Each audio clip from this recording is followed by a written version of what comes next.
72 घंटे हो गए हैं, अब तक रुपेश सिंह हत्याकांड के अपराधी जो हैं वो पकड़े नहीं गए।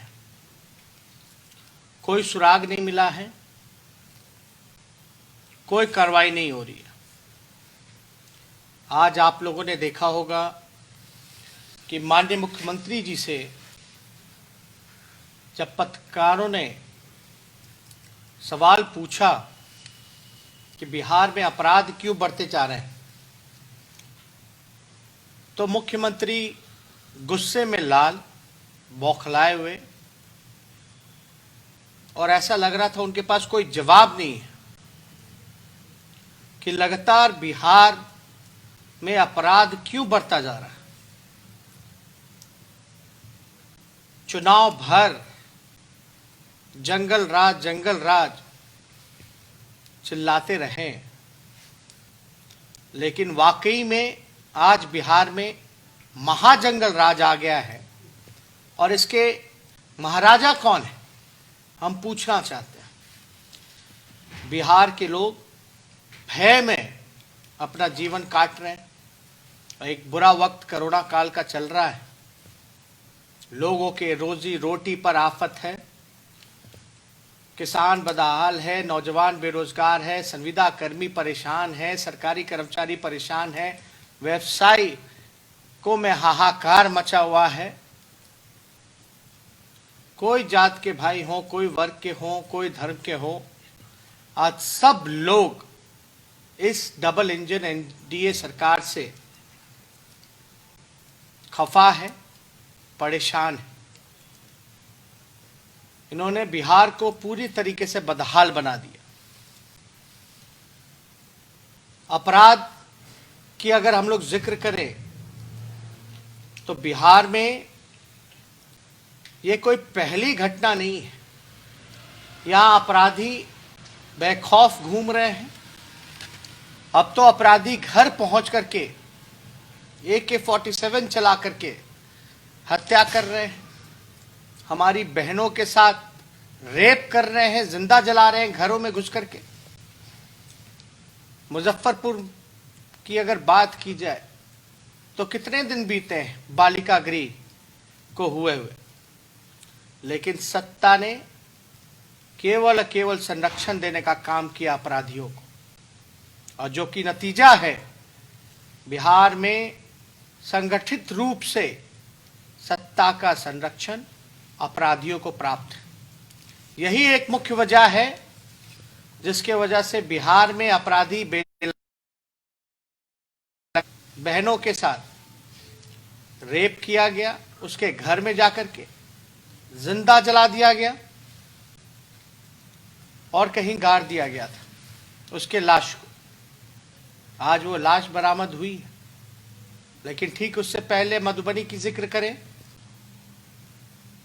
तो एक बहरी गूंगी बच्ची के साथ रेप होता है, और रेप करने के बाद दोनों आंखें निकाल लिए जाते हैं। आप समझ सकते हैं ऐसे ऐसे अपराध हो रहे हैं बिहार में जो कि हम लोगों की कल्पना के परे था। अजीबो गरीब घटनाएं आपके बिहार में हो रहा है, और सत्ता में बैठे हुए लोग, चोर दरवाजा से आए हुए जो सरकार है, सत्ता के नशे में कुर्सी बचाने के सत्ता के लोभी लोग सिर्फ अपनी चिंता कर रहे हैं, बिहार की नहीं। इसलिए आप सब लोगों के बीच हम कहना चाहते हैं कि ये सरकार बिहार के लिए 16 साल से जो एनडीए की चल रही है, ये अभिशाप के रूप में है। और अद्भुत है कि बीजेपी के लोग सवाल पूछ रहे हैं, वो बीजेपी के लोग जिनके दो उप मुख्यमंत्री हैं। बिहार ने कभी 2 उप मुख्यमंत्री एक साथ एक पार्टी का नहीं देखा। एक ही पार्टी के 2 उप मुख्यमंत्री, मंत्री आज वो सवाल पूछ रहे हैं। शर्म आनी चाहिए उन्हें। वो सत्ता में भागीदार बड़े भाई के रूप में है, और सवाल किससे पूछ रहे हैं? मुख्यमंत्री प्रेस विज्ञप्ति दे रहे हैं, प्रेस रिलीज जारी कर रहे हैं, उसमें गुहार लगा रहे हैं कि अपराधियों को पकड़ा जाए। पकड़ेगा कौन?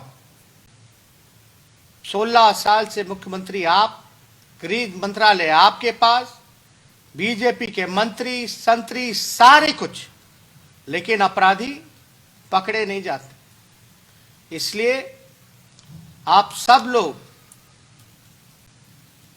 जो मौजूदा सरकार है, इन सब को आप लोग सच्चाई सब लोगों को उजागर करना पड़ेगा। सरकार से सवाल पूछना पड़ेगा, सरकार को बाध्य करना पड़ेगा कि वो जवाब दे, आखिर बिहार में इतनी घटनाएं क्यों हो रही। और इनकी चालाकी देखिए, इनको पता है भाजपा वाले लोगों को, नीतीश कुमार जी की जो सी ग्रेड की पार्टी है उनको, कि बिहार में इतनी घटनाएं हो रही हैं। जब विधानसभा चलेगा, जब विपक्ष सवाल पूछेगा तो इनके पास कोई जवाब नहीं होगा। इसलिए ये विधानसभा सत्र को, जो बजट सेशन होता है 1.5 महीने का, उसको ये लोग चाहते हैं कि 2-3 दिनों में खत्म कर दिया जाए, मात्र 2 से 3 दिनों में खत्म कर दिया जाए। ये अद्भुत है, हम लोगों ने कभी ऐसा नहीं देखा था। वैक्सीन के बहाने, कोरोना के बहाने इन लोगों ने जितना जुल्म मजदूरों पर, नौजवानों पे, किसानों पे, संविदा कर्मियों पे, जीविका दीदियों पे, आंगनबाड़ियों पर जितना जुल्म इन लोगों ने ढाने का काम किया, शिक्षकों पर, सारे काम अपने निकलवाते गए, लेकिन जनता के लिए कोई नहीं, कोई काम नहीं, कोई सुनवाई नहीं, कोई कार्रवाई नहीं। और ये लोग चाहते हैं लोकतंत्र के मंदिर को भी खत्म कर देना चाहते हैं। जनप्रतिनिधि का वैल्यू तो खत्म हो ही गया, एमएलए का क्या वैल्यू रह गया? जब सदन चलता है तो उसकी गरिमा बची हुई रहती है। वो अपने विधानसभा क्षेत्र को लेकर के सवाल पूछता है, और ये विधानसभा जब तक सत्र चलता है तब तक जितने अधिकारी हैं वो डरे रहते हैं, समय रहते हैं। इसलिए हम लोग बार बार इस सवाल को पूछ रहे हैं कि बिहार विधानसभा का सत्र, बजट सत्र जो है, पूरी तरीके से जो ट्रेडिशनल परंपरागत तरीके से चले, जहां लोकतंत्र का मंदिर बचे, जहां जनप्रतिनिधि अपने विधानसभा क्षेत्रों का सवाल पूछ सकें और सरकार पर और उनके अधिकारियों पर दबाव रहे। ये जितने अधिकारी हैं, कोई अपना काम नहीं कर रहे हैं।